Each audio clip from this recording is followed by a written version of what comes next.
On this month's show, we welcome John Lowe with Your Glamping Adventures, as well as Jason Taggart with the Old Feed Store Antique Mall in Woodbury. Plus, Justin will be here with his tech tips and tech news roundup. And we have a new expert for this month's episode. Mr. Josh Talent will be joining us very shortly. You don't want to miss it. It's going to be a fun one here on the Local Click. Learn more about fun local events and interesting people throughout the heart of Middle Tennessee, with a dash of everyday tech talk thrown in for good measure.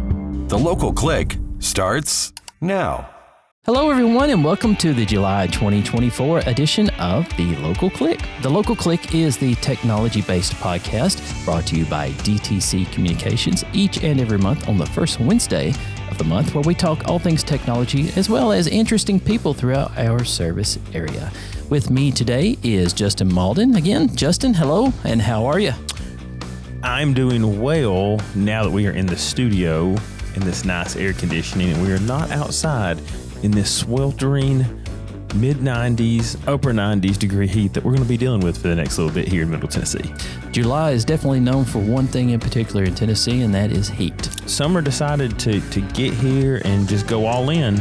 It's not taking a break. It's not easing up. It's not letting up. July is actually known for, too, if you love living in this beautiful country of ours, the 4th of July. So happy birthday to the United States of America. Are you going to be celebrating this year? I hope to probably do a little cooking out or that kind of thing. How about you? Any fireworks? I'll probably go watch some professionally done fireworks. I probably won't. So no fireworks battles? No shooting Roman candles? No. Our insurance agent frowns on that. No bottle rocket fights? No. Those were yesteryear. You could do that before, but it's kind of frowned on these days. Why, are you planning on doing some of that? No, I'm not, but I would enjoy watching somebody else do it. I don't see you giving a lit Roman candle to your boys to shoot towards Spot the dog. So. No, I don't trust my boys with very, very many things, and I definitely would not trust them with random fireworks. Probably a very, very smart move. So, but whatever everyone is doing at home to celebrate the 4th, we hope you have a wonderful holiday. And we hope you use this time to enjoy a little family time or friends time and just, enjoy this great country that we live in. We're very blessed. In my opinion, still the greatest country on earth, and glad to be here for sure. Listen, we've got freedoms that we're able to enjoy that oftentimes we take for granted. And, we celebrate the 4th of July. For a lot of us, I actually saw something that was very interesting the other day. I think it was on Britannica's Twitter, or X, formerly known as Twitter page, where it was talking about the time frames between some different individuals. And did you know, this is a random fact, Harriet Tubman lived during the same time as both John Adams and Ronald Reagan. It's true. Really? Yes. That was a random fact that I saw on there. I thought that was crazy, but it got me to thinking, with the 4th coming up, we think, the founding of our country was so far away, but really it wasn't too long ago that it happened.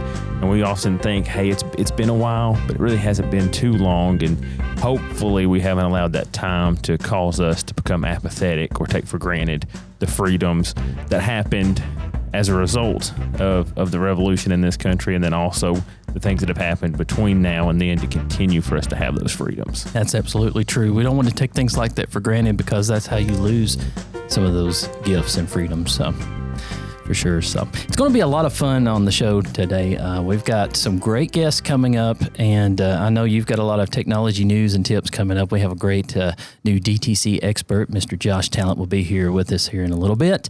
We'll be speaking with Jason Taggart in a few moments with the Old Feed Store Antique Mall in Woodbury.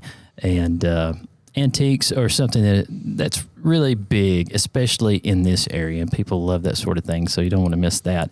But we're going to start off with our first interview of the month with Mr. John Lowe with Your Glamping Adventure. John, thanks for being here today. Thank you for having me. It's an honor. I really appreciate it. Your business is amazing as far as looking at like the progress and how quick you guys have grown to where you are, and we'll kind of get into that here in a little bit. But before we do, let's kind of introduce everyone watching or listening into who you are and how you got to where you are today. Yeah. So I'm John Lowe. I'm the general manager of Your Glamping Adventure. So This is a small business. There's only 3 of us. So there's Matt and Dawn, who are the owners. She does all of our interior design.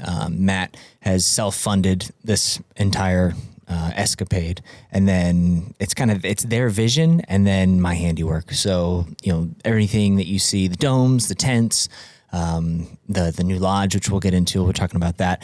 That was all done pretty much just by me and one other guy, which we hired recently. That's been great to have another set of hands. But yeah, the building, guest communications, if you call or send an email, it goes right to my phone. So you're always talking with me and working with me if you're coming to the property. You're not a Tennessee native, correct? But you ended up here. Now tell us a little bit about your history as far as where you grew up and how you ended up here. Oh, so I'm originally from Baltimore, Maryland, which is not really an outdoorsy place. We had a little wood trail by my house that I would always go run to, go play in the river, play in the creek, whatever. Moved to North Carolina for college. That's where I met my wife. So she was a beach bum, beach babe, whichever one you want to call, for her whole life. So we were a little bit worried when we felt like God told us to move to Tennessee because there's no ocean, right? But we quickly fell in love with the lakes, the outdoor lifestyle, right. the hills, the woods. I mean, Tennessee's the best. I absolutely love it here. There's no other place that I'd want to raise my kids in. So we had our son about 14 months ago, I think 14 months, yeah. But yeah, I'm very happy that he gets to have his childhood and to be raised here in Middle Tennessee. There's really no better place. Yeah, we're kind of partial to it too. So sure. It's always nice to hear others think the same way we do. Glamping, if you will, is kind of like a combination of words, right? It's like glamorous camping. Absolutely. Yes. Am I right on that? That's exactly what it is. Yeah. Okay. So the glamping term, I guess it was coined in 2007, 2008. People really started to search it, and it's exactly that. It's glamorous camping. The way I like to think about it is it's camping that your wife would want to go to. So, like for me, I love Fiery Gizzard. I love backpacking Colorado. All these different things right. where you're packing in, packing out, going 10, 15 miles in a day.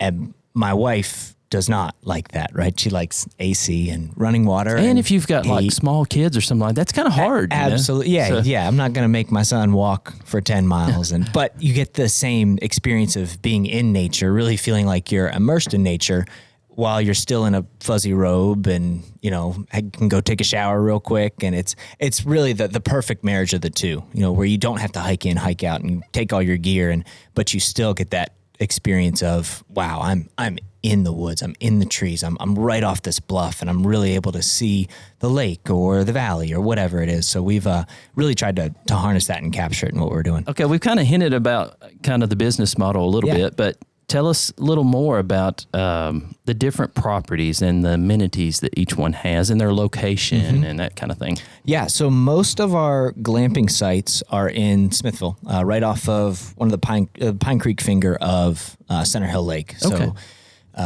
You're looking about an hour and a half from Nashville, hour and a half from Knoxville, kind of right in the middle. Perfect little sweet spot of far enough away that you feel like you're on vacation, but close enough that if there was emergency with kids, you can get back to it, right? That's a good point. So yeah, Smithville's kind of our main hub. We've got 5 different units there, 2 domes, 3 of what we're calling tree tents. So the domes are kind of our pièce de résistance. They're the glamorous, all of the amenities, top of the line. They sit right on a bluff overlooking Center Hill Lake. It's gorgeous. It's perfect. Yeah, the pictures looked amazing. I saw on social media before we met today. I thought, wow, what a view. Yeah, that's amazing. They were a beast to build. I tell you what, being right on that bluff, I think the edge of the dome, the Highland View sits about 28 feet off the ground on the edge. And then that front edge is hard into the ground. So that bluff over that 30 feet it drops. Wow. Man, it's crazy. But yeah, so those 2 domes, they can sleep 5. They got king bed, queen bed, private hot tub, private fire pit, rainfall shower heads, full tile bathroom. I mean, to the nines, really. And then those did really well. So we're like, all right, well, let's try some different things. So we tried what we're calling tree tents. They're set back in the woods. They're my favorite. As a hunter, as somebody who loves just sitting in a tree stand, it has the same feeling of that because you're on another bluff, but it's going down into a creek bank.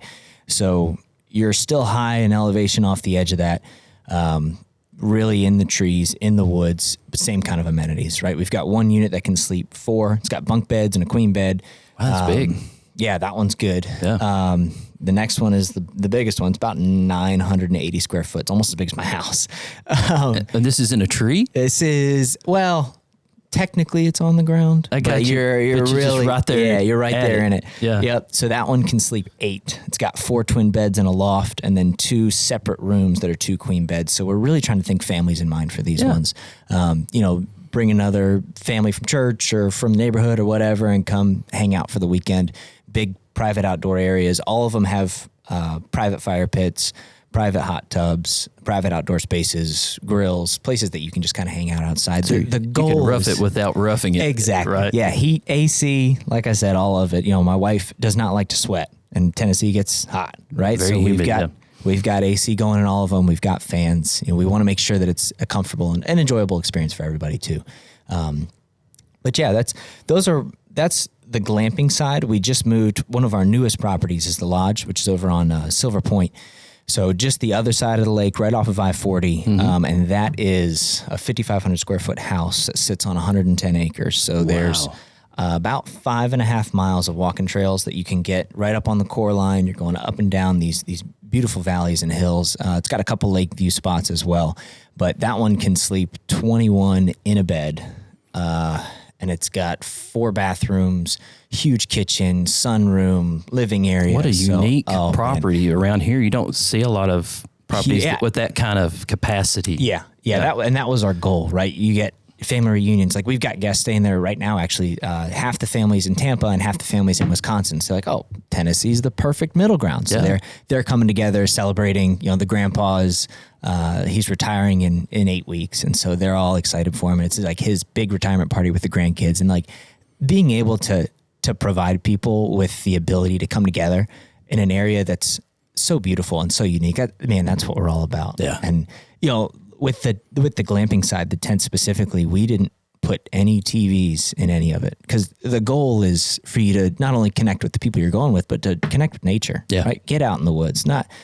So many people these days are stuck in the hustle bustle of the concrete jungle of Murfreesboro or Nashville or Cincinnati or whatever it is. Mm-hmm. Get back out, get a couple skeeter bites and really get back in the woods is what we're hoping for. Give yourself almost like a reset, if you will. Yeah, exactly. Yeah, that's what we're going for. One thing too, your close proximity to Center Hill Lake obviously opens up a ton of recreational options, right, for people staying there. Yeah, and we've been really fortunate to be able to partner with a lot of local businesses. So JB's Watercraft, Canoe the Caney, Billy over there has been great to work with. So we'll send her business, she'll send us business. A lot of local vendors in Smithville, Cheryl with Cheryl's Bobies, the Cab County Florist. There's a lot of people that we've been able to partner with to bring that guest experience up. If you want a fresh bouquet of flowers or chocolate covered strawberries, we can make that happen for you, which is really, really cool. And along with just the draw of the lake, right? Yeah. If you want to bring your boat, great. Four Seasons Marina is 2 miles down the road. Mm-hmm. Go for it. Yeah. You want to rent a boat, you don't have one? Awesome. Go to Sligo, go to Hurricane. They've got those double-decker pontoons, which are a great time for a big group of people. And like you said, it's just minutes away from where you're already staying. I mean, you're not wasting a lot of time trying to get back and forth between different sites. Yeah, and stuff, exactly. So. Yeah, and even... one of my favorite things is hiking, right? So a very underrated hiking spot, in my opinion, is Rock Island State Park. I love Rock Island. I think it's one of the best spots in the country. And, we're 15 minutes away from it. So being able to just hop down, get some great waterfalls, go see the old stone castle. Like it's really cool. It's a special place, and it's cool to be a part of. When kind of mentioned some of those things, I bet that there's different emphasis on activities that you can do near your glamping adventure space, right? Based on what time of year, probably. The weather's nice. Today it's a 95-degree day. I'm not really going to send somebody to Rock Island. You can get in the water, you can swim a little bit, but hiking is not the best activity today, right? Today we're going to Sligo, we're going to rent the boat, or we're going to go to the rec area over at the lake and go swimming, right? So there's a lot of different things to do depending on the time of year. Wintertime, we're more just sticking inside and snuggling, right? We've got natural gas heat, so it stays nice and warm inside of all those. Yeah. So you can throw the robes on that we give you, throw the slippers on that we give you, and just hang out with the ones. I bet the views during like in fall when the leaves are falling and the colors changing, and it's the best. I bet it's amazing. Yeah, that like third week of October. Yeah. Usually, right, that's usually where it falls, and it's perfect. All the yellows are still on, the oranges have popped up. It's kind of thinning out so you can see more of the lake. We get year-round lake views, but man, those fall and winter views are perfect. You can see all the way down Pine Creek up into Center Hill. It really is a special place. And the way the structures are made, the visual ability to see all of that is just unparalleled, right? So we're the only units, as far as we know in the world, they were a custom order for us. For the domes, they've got 2 bay windows. Usually domes only have 1 bay window on the front. We wanted 2, one for the bedroom and one for the living room. So when you walk in, you're seeing that living room view and you're like, oh my gosh, this is amazing. Looking straight down the lake, right? It's perfect. Then you kind of follow the light around to the bedroom, and the bedrooms are facing into the woods. Yeah. So it's a little bit darker, a little bit more private, but man, that's exactly, you wake up and it's just, you're covered in woods. You're hearing turkey calling. You might hear some coyotes howling in the middle of the night, but man, that's all part of it. But at the same time, you also, when we talk about getting away, there's sometimes when maybe, for work purposes or, maybe you have to stay connected with family. You have some things you may need to stay internet connected. You do have some technology involved there in each of these sites, right? Yeah. And that is something that people are most surprised by when they come to our units and you're out in the middle of a field overlooking the lake, or you're in the middle of the woods with no regular cell service, right? When I was building those tents before we got Wi-Fi hooked up, I'd have to come up out of the gully to get a phone call, or all my texts. My wife would make fun of me because she would know exactly when I was coming home from work, because I'd come out of the holler and all my texts just start bing, ding, bing, ding, bing, ding. bing. Yeah, because I'd have no service down in the holler.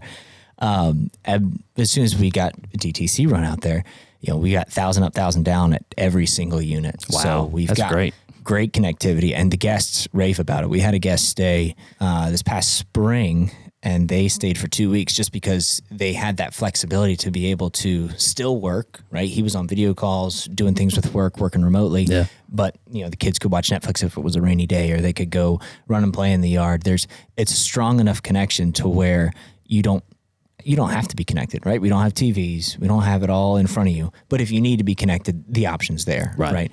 There's a couple places, in discovering this glamping, you got to do some research. So me and my wife had stayed at a couple different spots. You went to Kentucky, or Salina, you go to wherever and see what other people are doing and try to figure it out.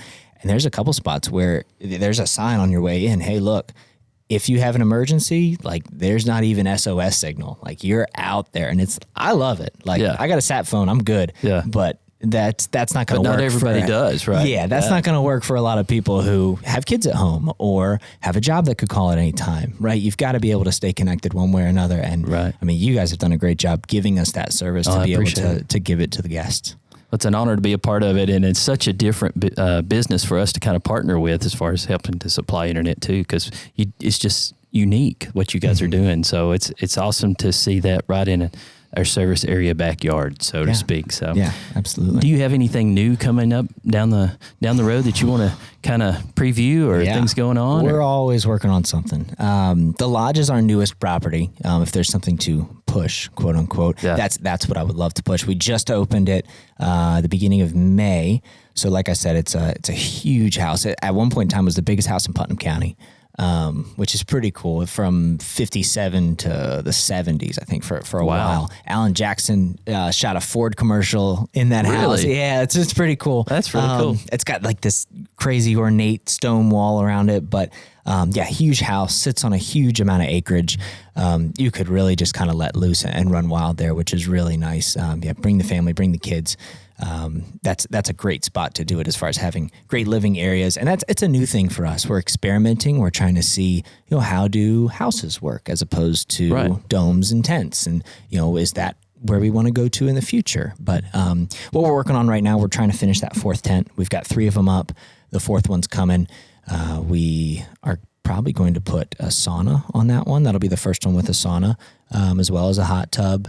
Maybe an outdoor shower, really try to bring a lot of the feedback that we've been getting from guests and put it all into that unit. We're cutting new trails. Right now, the property has a trail down to the lake. We've been fortunate enough to be able to work with the Army Corps of Engineers to get a 4-foot maintained trail all the way down to the lake. That's great. It's phenomenal. Yeah. So it's about a half-mile trail down there now. We're working on connecting the rest of the property to that trail, so it'll be about a mile and a quarter one way, so about 2.5 miles round trip on the trails to get you good views of the properties and down to the lake. And we're really excited about what's coming. So if someone has heard everything we've been talking about today and they're like, I've got to get in touch with them, I need to learn more, I need to book something, what's the best way to get that started? How should they contact you? Yeah. Best way to book is yourglampingadventure.com. Okay. Real easy. You can just Google Your Glamping Adventure. We generally pop up, first page or so. You can give us a call. That's all on Google as well. But the best place to book, yourglampingadventure.com. We've got Airbnb listings, but booking direct is always better. Awesome. Well, John, thanks so much for coming and to talk to us today about your business, and it's really awesome. Like I said, the photos, they do it justice, man. Thank you. You guys are doing a great job. So I really appreciate it. And thank you for highlighting us. Y'all are doing a great job as well. I appreciate it. Really appreciate working with you guys. Hey, anytime. Hey, everybody, stay tuned. We'll have more of the show coming up in just a moment. Great communities attract talented people to live, work, and raise their families. We've deployed a high-speed network that helps the best and the brightest enjoy better lives in our smart rural community. Great small businesses provide jobs that help workers earn a good living and provide for their families while strengthening local economies. We deploy fiber internet that helps those businesses succeed. Great doctor and patient relationships create bonds that lead to healthier lives. We deliver secure connections so every home and rural healthcare provider can connect to the best healthcare options. Great schools help knowledge-hungry students learn, think creatively, and follow their passions. We've built the network that helps their dreams take off. Great farmers provide the food that sustains and nourishes our nation and the world. We keep those farmers connected to the technology that ensures their crops can thrive. We've planned, engineered, and constructed a cutting-edge communications network.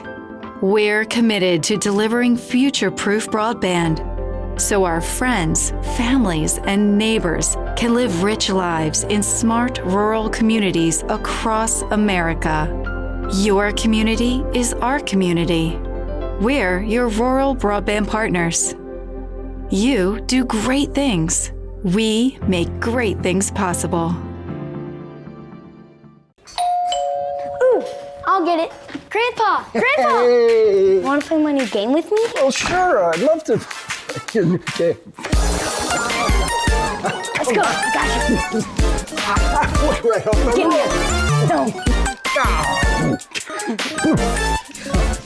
I'm gonna catch you. I'm gonna catch you this time. Oh, yeah.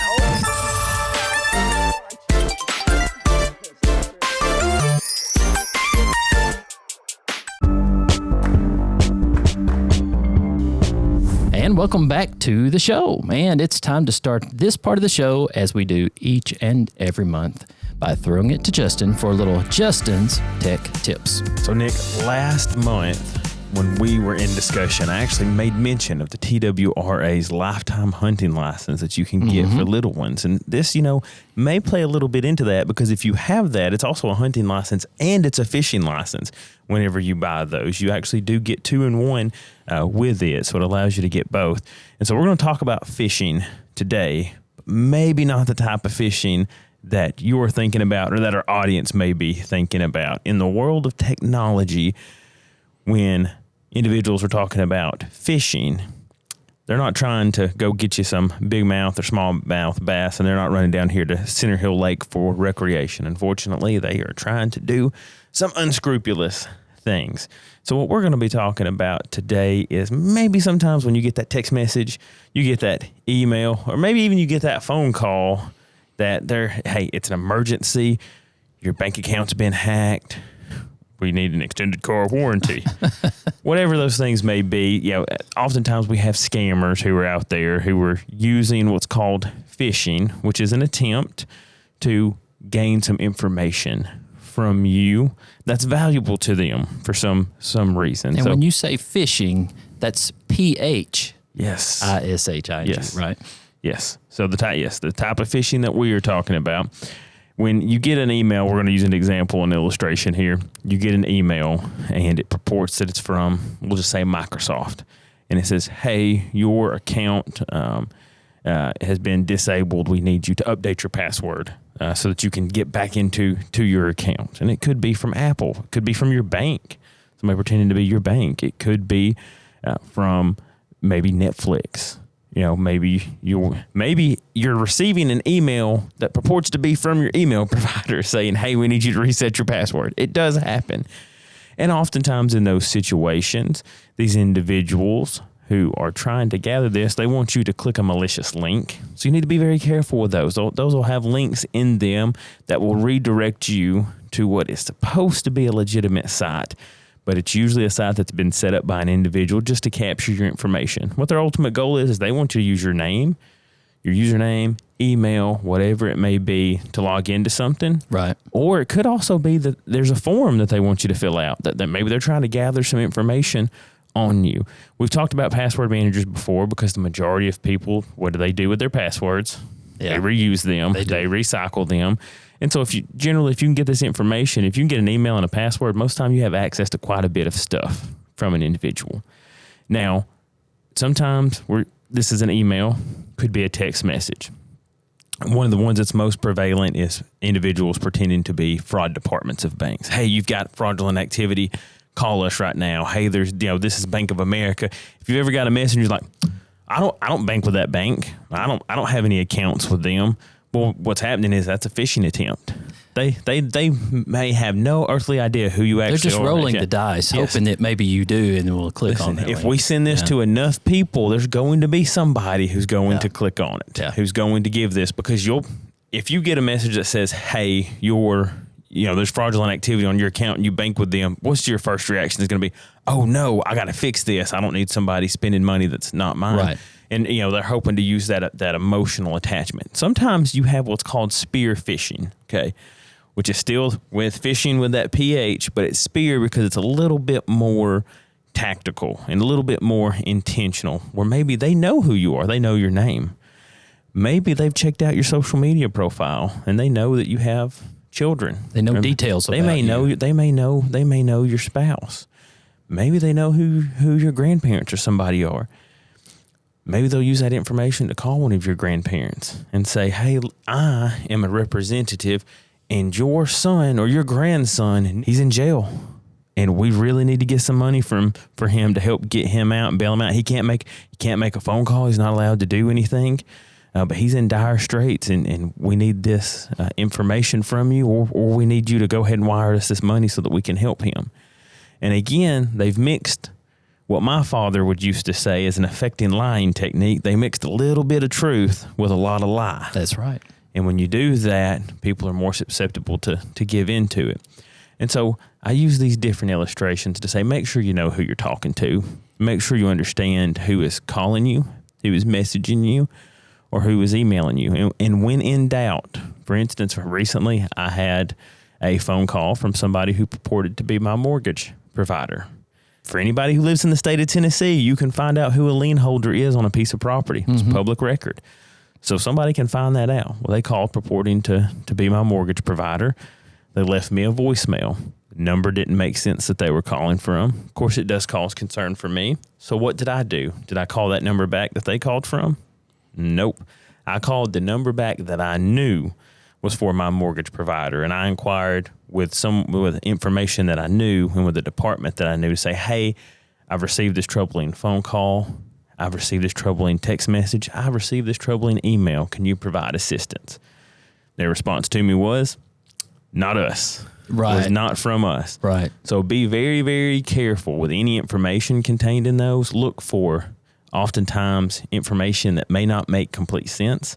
Lots of typos. Lots of typos and misspellings and that stuff. Right. They may not have your name right. They may not have all your information right. They're usually not too careful with some of the things that they are doing. But if any email that you're not expecting comes in, it has a link in it. Because understand, most of your financial institutions, service providers for various things, aren't going to usually send you a message that says, hey, immediately log in and fix this. Or if they do, they will say, hey, go to our website, or hey, go to our app. They don't oftentimes actually provide a direct link for that reason. Right. Because they want you to be careful. And there is technology nowadays that'll scan emails, that'll scan links to try to help you out with those things. So utilize those tools. But the big thing is, don't always trust what's coming in. That's very Be true. very careful. I've noticed too, a lot of times, if you get a message like that and you're not sure if it's legitimate or not, if it's a message that you did not initiate a conversation on, a lot of times that's a red flag that there's probably something going on with that. Mm-hmm. Don't you think that's the case sometimes? Yeah, and the thing is, again, with most, if you receive a text message or a phone call, most devices now have some sort of flag. Hey, this is potential junk. Mm-hmm. This is potential spam. Yeah, you've never received an email from this person before. That's how my email is set up. It will say, hey, you haven't received an email from them. Do you even want to see it to begin with? Right. It won't even actually load the message until I say, hey, yes, I would like to. I would like to see this. But yes, oftentimes, again, it's a smart move, and people don't do this enough to add to your contacts legitimate people you want to receive information from, whether that's a phone number, an email, whatever it may be. Right. Add those things to your contacts, because then it'll help cut down on those false ones. That's very true. That's some really great information that Justin's sharing with you today. I hope that it helps someone prevent a problem before it starts. And with us for this segment, we have Mr. Jason Taggart with Old Feed Store Antique Mall. Hello, Jason. Hi there. Glad to be here. Appreciate you making that long trip over, right? Mm-hmm. Yeah. About 7 minutes. Yeah, to Woodbury Studios. Yeah, you're just literally down the road. So tell us, kind of introduce us to who you are and your ties to Cannon County and that sort of thing. Let us get to know you. Well, I'm Jason Taggart. I've lived here all my life. My grandparents are Linda Aver and Bill Aver. A lot of people probably know him because he was the chief of police here for about 20-something odd years, and then a court officer and different things of that nature. But my other grandpa's J.B. Murphy. He's from the Auburntown area, so my whole family's been here forever. In fact, this Saturday marks 100 years since my great-grandparents were married, and we're actually celebrating that at a family reunion this weekend. That's awesome. Yeah. Yeah, pretty cool. So I've always been here. Definitely got some thick ties to the area. So. Oh, yeah. Don't plan on leaving either. Well, tell us a little bit about your business, and am I getting the name right? It's Old Feed Store Antique Mall. Yeah. Is that right? Mm-hmm. Okay. So it's a little tricky. It was originally the Farmers Co-op and a Purina feed store back in the day. And so they wanted to keep that feed store name in the title, but the people who opened it in the late 80s, early 90s implemented the Antique Mall portion of it. So that's the name that has stuck since then. I love that, though. Mm-hmm. I mean, it's so accurate. It describes exactly what's going on. Exactly, right? Yeah. So how did you get involved in this? I started as a teenager back in 2015, barely a teenager. I was 18, turning 19, and I just really enjoyed working there, and I would make the orders and different things like that. I kind of got really involved with like sort of managing the place and stuff like that. And then the owners, Mike and Debbie Vaughn, can't thank them enough. They asked me, like, would you ever be interested in running it? Because they were open to the idea of selling, but they wanted to make sure it went to the right person and different stuff like that. Keep the tradition going. Mm-hmm. Yeah. And I told them, I was like, I'd love to. And they said, well, if you're going to do that, you're going to need a big boy job. You're not going to be able to do it on what we pay you. So that's how I ended up doing hurricane work and different things like that. Oh, wow. Mm-hmm. That's an interesting background, too. Yeah. I'd never been on a plane, or been on a plane one other time. And then I was on one every week for about a year until I got a local position in Nashville. Okay.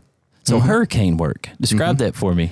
So basically, whenever after the hurricane hits, as terrible as it is, we're responsible for getting everything back up and running. As far as like, we did mainly commercials, like hotels, Boots A Million, restaurants, things like that. So wow, yeah, that's interesting. Yeah, it was. I didn't know anything about it either till I went into it, and it's a lot of work. Yeah, I bet. Yeah. Mm-hmm. Yeah. People are appreciative for it too, though. So it feels good doing it at the same time. I feel like you're really helping someone out. So speaking of helping someone out, I know you guys had a lot of water over at your facilities not too long ago. Are you guys back up and running pretty much? We are back up and running. Luckily, that job kind of prepared me for that situation. We was about 4 foot underwater in the feed room.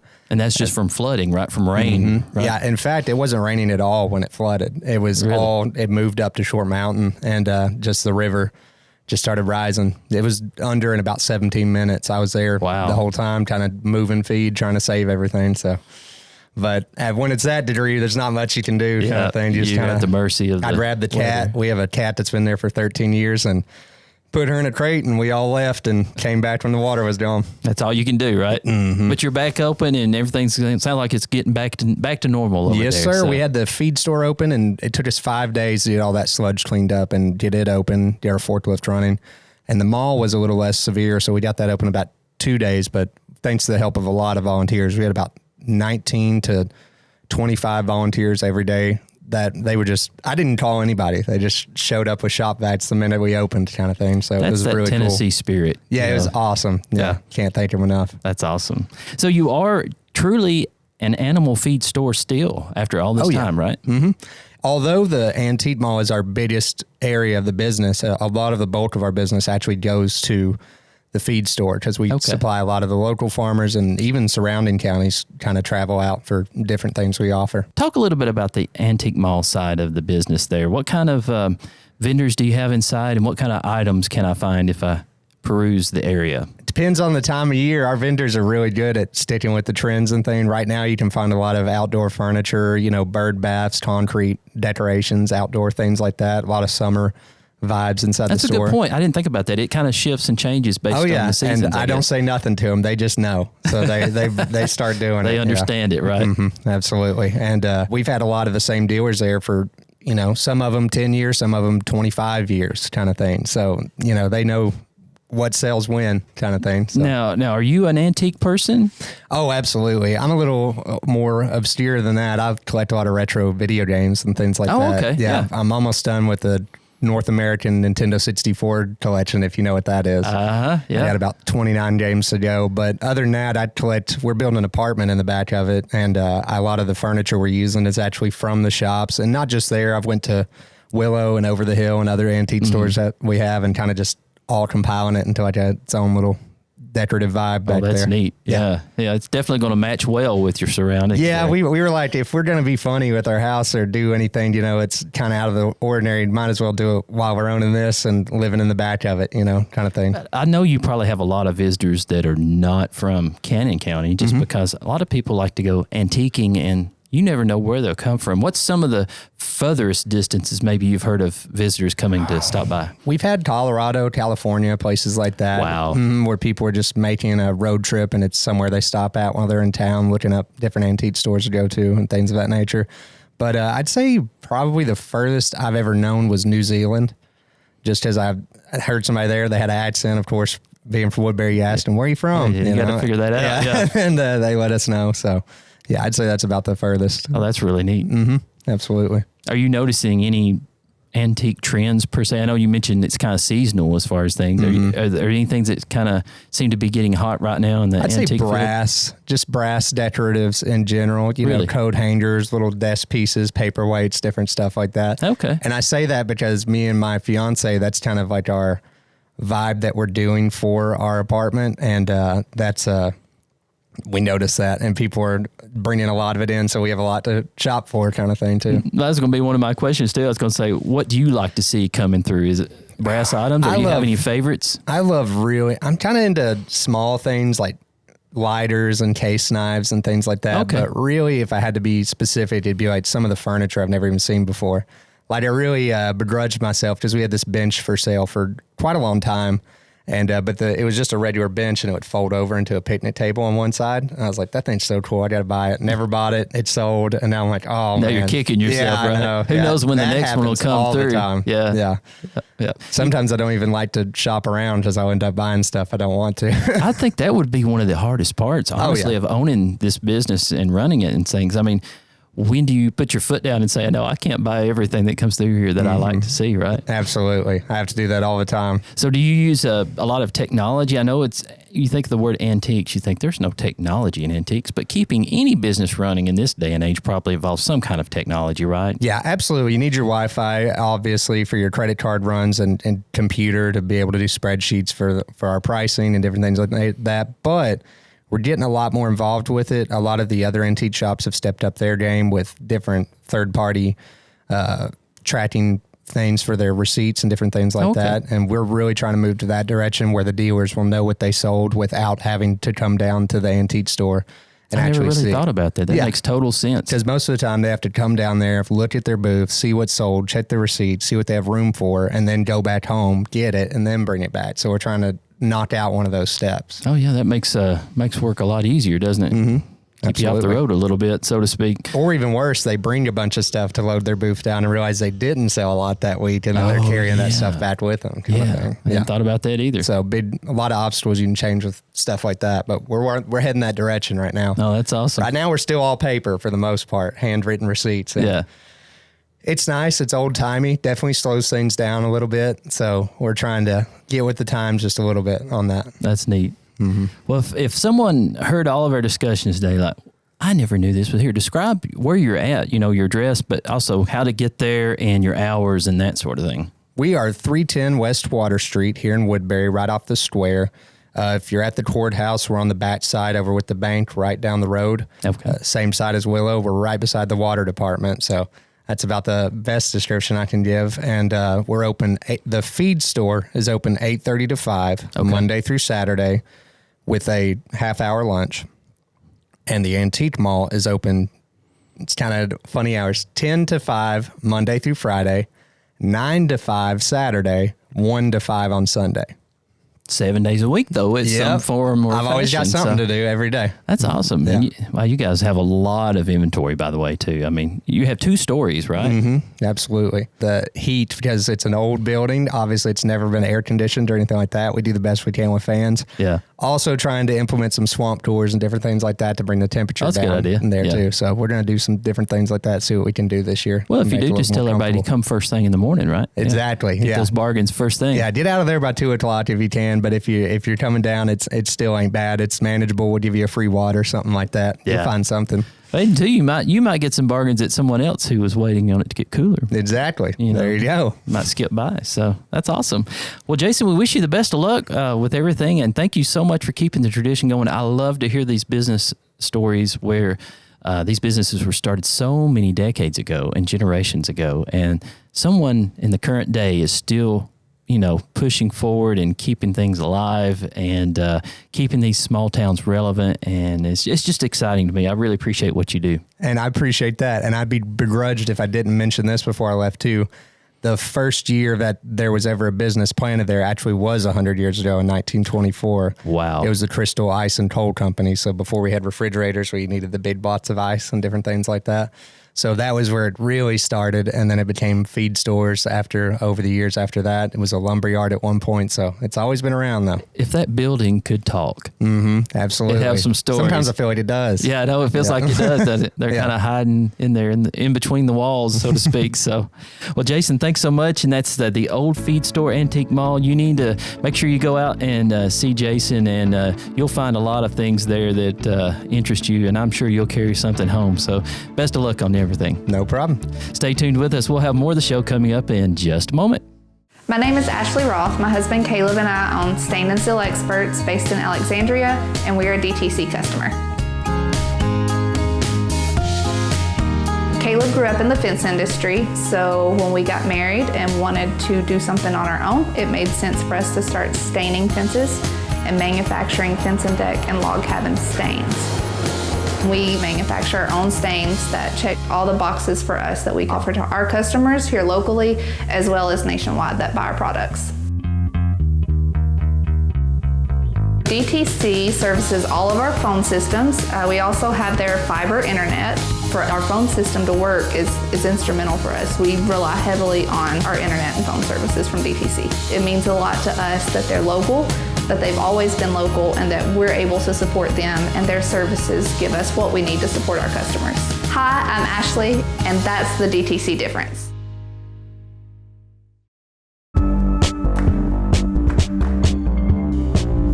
Hello and welcome back to the show. We're going to round up the show this month with a part of our show we like to call Ask the Experts. And we are lucky to have, for the first time on the podcast, Mr. Josh Talent with DTC on the show. Mr. Josh, thank you so much for being here. Hey, no problem. Thanks for having me.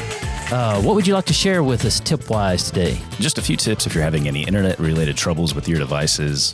Please feel free to always first reboot that device.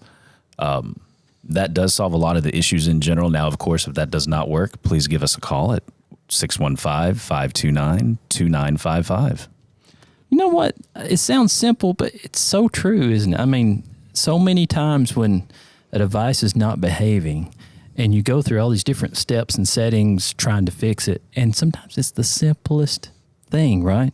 Correct. It's just power the device down and power it back up. Let it take a break. Yeah. You know, I love to use illustrations. At our church service on Wednesday night, our Bible class teachers were not able to print or copy anything on our all-in-one printer that we have at the building. Like, oh, what is going on? We tried everything. So finally, what did I do? I unplugged it. I just unplugged the thing, left it off for about 30 seconds, plugged it back up, and guess what? No issues after the fact. No idea what happened, but guess what? Power cycling that thing by rebooting it worked like a charm. It looks like some of these manufacturers of these devices should put some kind of automatic reboot timer on it. So after so long, it just reboots itself to prevent these problems from happening to start with. I may be onto something. Maybe I should license that. You could, because they could put a little note in there.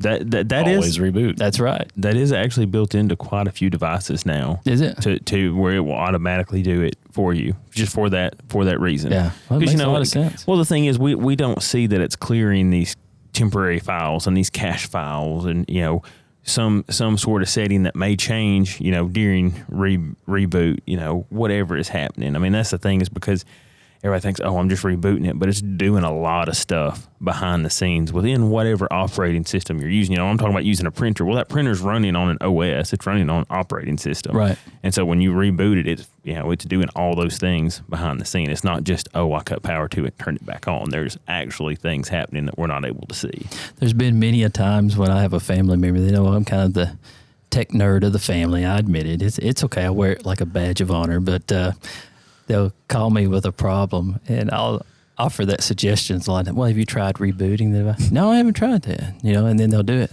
Hey, that fixed it. And it makes me look so great. And honestly, it's the same answer I give all the time. Right. I'm taking a little more credit than I should, but it's surprising how often it works. So, hey, if it works, I'm going to stick with it. So, but Josh, I really appreciate you sharing that with us, and also giving out the contact information. That's always good too. You can try the reboot thing, and if that doesn't work, you can always give DTC a call at 615-529-2955, and they'll be glad to look at your internet service and behind the scenes, and I'm sure you guys would be happy to help anybody. If you can.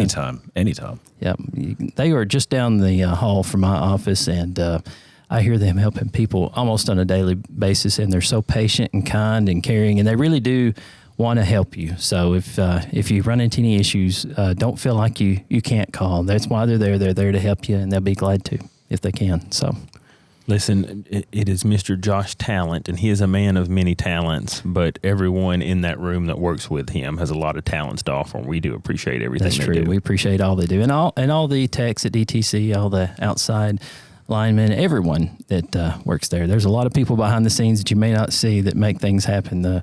Everybody does their part, and we're just happy to be that small part of it ourselves. So we're going to switch gears now, and we're going to hand it over to Mr. Justin, like we do each and every month, for Tech News Roundup. Justin, take it away. All right, before I say any news, does anybody want to guess what may be on the menu for today's report? At this point, I think we are at 100%. I think this has been talked about literally every single month of the podcast to this point, and I can't help it because it is the thing that's on everybody's mind. So, in a shocking breaking news right here on the local click, we're going to be talking about AI, or artificial intelligence. Oh, wow. I did see that coming. I know. I know that is shocking to everyone here. Big thing that happened this past month, during the month of June, for Apple. They held their Worldwide Developer Conference, WWDC. And what this is their annual event where they come through and they talk software. So it is a software event where they're announcing new operating systems and new features and new benefits. So this is not a hardware event specifically. There was some hardware announced, but this is primarily a software. The big thing that they announced is their version of AI, Apple Intelligence. Now, they teased it, and unfortunately, they've got quite a few things where it's going to do quite a bit of integration because Apple is a lot more privacy-focused than some other companies. The majority of it's going to happen on device, or if it needs to go off device, it will give you the option to send something off device, but we're not going to see it for a while. So it's not going to be something in the new operating systems that are going to be coming out in September and October. It's going to take a little bit of time to get there. Previously reported that they had made a deal with ChatGPT, though, and so during this announcement, we got some more information on that. They are going to integrate ChatGPT into iOS, and it's going to be an option within Siri. So Siri is going to be enhanced when Apple Intelligence is being utilized, but it's going to give you the option. If you ask Siri something, and she is not capable of handling the response properly, which happens a lot. Yes, it will give you the option to send it to ChatGPT. Now, if you do that, it will go off device and you will be subject to their privacy terms, but it will give you the option. It won't just automatically send it. You will have the option to send it to ChatGPT for further information. And I'm sure that there'll be, if anybody has privacy concerns, that you can disable that. But it's pretty nifty, what they've announced. iOS, Mac OS, iPad OS, TV OS, everything's getting updated. Your Macs that have the M1 chips, and I think iPhone 15 and newer are going to get the Apple Intelligence. Now, really, what I find interesting about what you're saying is even those that don't want to seek out how to use ChatGPT and other AI things, as you buy these newer devices and hardware like new iPhones and such, it's going to be baked in such a way, not automatic, but if you want to use it, it's going to be like a standard feature, exactly, like the backup camera. Exactly. Before you know it, you'll just get used to using it. It'll become a standard feature that you just kind of take for granted and use every day. So. Yeah, the thing that's interesting from the Apple standpoint, obviously, because I'm a heavy Apple user, if I get a text message from somebody and it says, hey, today is so-and-so's birthday. Well, the phone goes, would you like to update this contact to put their birthday in? Right? There's already certain things, and those are more machine learning, and it found a keyword and a date, so it thinks it needed to suggest this. And this Apple Intelligence is going to go far beyond that. The interesting thing with Apple Intelligence, though, is it's going to be on device, which is very interesting, that it's not going to be sent to the cloud. And it looks like they're going to be taking advantage of their own in-house chips that they've been manufacturing for a few years to make those things happen. So it's interesting. Apple's the last one of these major software companies, because Microsoft and Google have already announced their software. That's everybody. Yes, everybody has their flavor, don't they? Yes, and generally Apple's not quick to the punch, so to say, on these things. Yeah, that's true. They generally take a little bit longer, but when their product comes out, it's usually a lot more refined initially too. Yeah. So it'll be interesting to see what happens in their space. But continuing on the AI train, we got to talk about NVIDIA. So the three largest companies in the world currently by market share are all technology companies.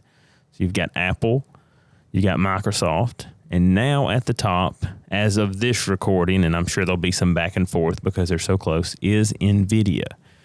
Now, Microsoft, and all three are American companies too, correct? Yes. Yes, they're all three technology, American-based companies. Yeah.